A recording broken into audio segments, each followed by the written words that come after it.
যৌথ প্রযোজনায় নাটক দেখেছেন? নাটক আমি অনেক দেখেছি, দুটো সংগঠন প্রযোজিত একটি নাটক। আমার বাড়ির আশেপাশে অনেক পুরনো নামকরা মঞ্চ আছে, গিরিশ মঞ্চ আছে, মিনার্ভা থিয়েটার আছে, আগে সার্কারিনা ছিল, বিভিন্ন মঞ্চ রয়েছে এখানে যেখানে নাটক হতো, নাটক প্রস্তুত করা হতো। তেমনই এক নাটক আমি দিল্লিতে আজকে দেখতে পেলাম, কোট আনকোট আমি দিল্লিতে। একটা কথা পরিষ্কার করে বুঝতে হবে, দিল্লির দাদাদের সহায়তায় কি করে আগামী নির্বাচনের আগে নিজের দলকে এবং নিজেকে প্রাসঙ্গিক রাখা যায় খুব ভালো করে মমতা বন্দ্যোপাধ্যায় জানেন। যে এসআইআর পশ্চিমবঙ্গে চলছে, উনি যতই বলে থাকুন বাংলার মাটিতে এসআইআর হতে দেব না, যতই এর আগে ক্যা ছি ছি অনেক কিছু করে থাকুন, কোনো কিছুতেই কোনো কিছু হয়নি। কারণ ওনার সঙ্গে যারা রয়েছেন, ওনার ঘনিষ্ঠ যারা রয়েছেন, সবাই বেলে বা জেলে, তাই সব কিছুই হতে দিতে হবে। আজকেও দিল্লিতে গিয়ে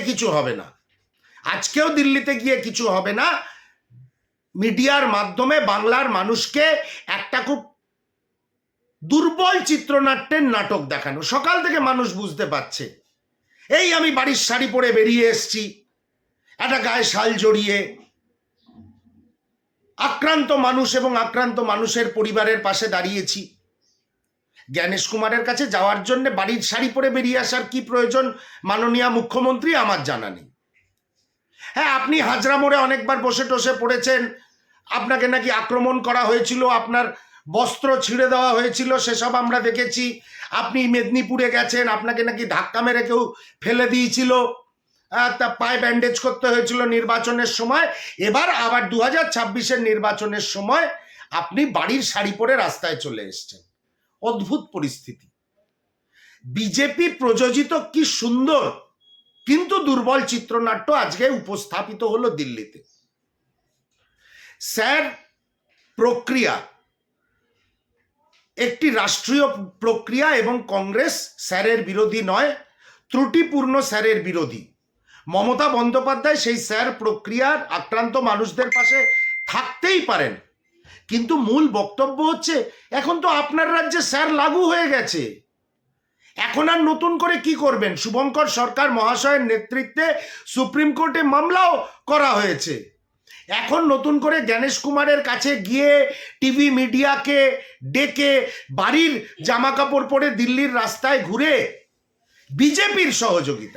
বিজেপির সহযোগিতায় বাংলার নির্বাচনের আগে নিজেকে প্রাসঙ্গিক করে কি লাভ হচ্ছে?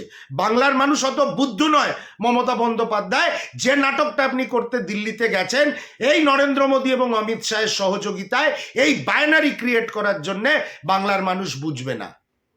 ভারতীয় জনতা পার্টি এবং তৃণমূল কংগ্রেসের এই যৌথ নাটকে পিষেকে মরছে এই সার প্রক্রিয়ায় যারা সুইসাইড করেছে, যারা মারা গেছেন, যারা আক্রান্ত হচ্ছেন, মানসিক চাপে রয়েছেন, সেই বিএলও থেকে শুরু করে সাধারণ মানুষ, যেমন নোটবন্দির সময় হয়েছিল, সেই মানুষরা, সেই পরিবারগুলো যেরকম আছে ঠিক সেরকমই থাকবে। মাঝখান থেকে নরেন্দ্র মোদীর দল এবং মমতা বন্দ্যোপাধ্যায়ের তৃণমূল কংগ্রেস নিজেকে মিডিয়ার সাহায্য নিয়ে নিজেদের প্রাসঙ্গিক রাখার চেষ্টা করছেন। আমি দলের একজন মুখপাত্র হিসাবে পরিষ্কারভাবে বলতে চাই, এই বায়নারির থেকে, তৃণমূল কংগ্রেস এবং বিজেপির বায়নারির থেকে একদম ইনফ্লুয়েন্সড হবেন না। এটা একদম চিত্রনাট্য প্রযোজনা করছেন ভারতীয় জনতা পার্টি এবং তৃণমূল কংগ্রেস। আর খুব স্বাভাবিকভাবেই মমতা বন্দ্যোপাধ্যায় ভালো করে জানেন কিভাবে মিডিয়াকে ব্যবহার করতে হয়, কারণ মমতা বন্দ্যোপাধ্যায় তৈরি হতেন না প্রিন্ট মিডিয়া না থাকলে, ইলেকট্রনিক্স মিডিয়া না থাকলে। আর এই বাংলার মাটিতে মমতা বন্দ্যোপাধ্যায়কে প্রাসঙ্গিক রাখার জন্য যে বিরোধী দলনেতা শুভেন্দু অধিকারী ঘুরে বেড়াচ্ছেন, তিনিও মিডিয়ার জোরে 1 মাস, আমি ইলেকট্রনিক্স মিডিয়ার কাছে চ্যালেঞ্জ রাখছি, 1 মাস শুভেন্দুবাবুর মুখ থেকে ক্যামেরা সরিয়ে দিন। সব যাদের আজকে বাঘের বাচ্চা বলা হয়, সব শেয়ালে পরিণত হবে। তাই বেকার মানুষের সময় নষ্ট করবেন না। সরকারি অর্থ ব্যয় করে দিল্লিতে বাড়ির কাপড় পরে বেরিয়ে এসছি বলে সময় নষ্ট করবেন না। এইভাবে প্রাসঙ্গিক থাকা যায় না। বাংলার মানুষ শুধু চায় রুজি রুটি মাথার ছাদ, এবং এটাই জাতীয় কংগ্রেস এবং বাংলায় শুভঙ্কর সরকারের নেতৃত্বে প্রদেশ কংগ্রেসের আগামী দিনের চলার পথ, চলার দিশা।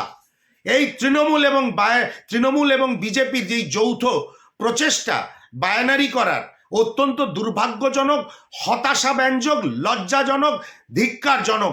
মানুষের জন্য ওরা কোনো কাজ করতে পারেন না।